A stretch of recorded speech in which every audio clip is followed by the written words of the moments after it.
Danske Bank og Fambrella har indgået et partnerskab, hvor Fambrella skal hjælpe Danske Banks landbrugskunder med at udvide deres netværk og deres horisont. Og Jesper Møller Nielsen, hvad er det, Fambrellas netværk kan gøre for landbrugskunder i Danske Bank?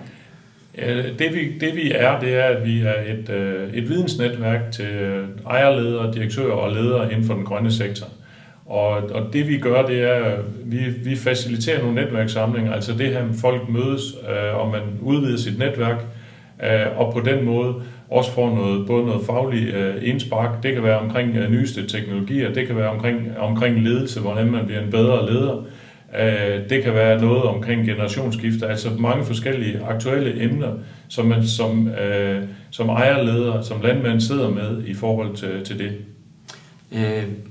Hvis man som landbrugskunde i Danske Bank gerne vil høre mere om, hvad man selv kan finde ud af det som virksomhed og personligt, hvad skal man så gøre, og hvad kan man forvente, der kommer til at ske den kommende tid? Ja, altså, der er to veje. Altså, man kan gå ind på vores hjemmeside, og så kan man egentlig tilmelde sig. Det vil sige, så får man egentlig overblik over, hvad det er for nogle netværksarrangementer, man har, og man bliver en del af det her univers og kan deltage i de her netværkssamlinger. Vi kommer også rundt i de forskellige lokale afdelinger.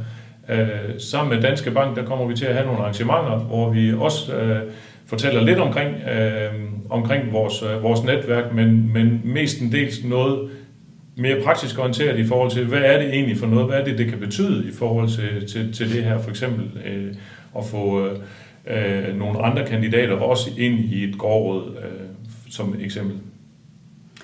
Hvis du som landbrugskunde i Danske Bank vil høre mere om samarbejdet med Fambrella, så kontakt din landbrugsrådgiver, og vil du vide mere om, hvad Fambrella ellers står for, så tag kontakt til Jesper Møller Nielsen eller kig nærmere på Fambrellas hjemmeside.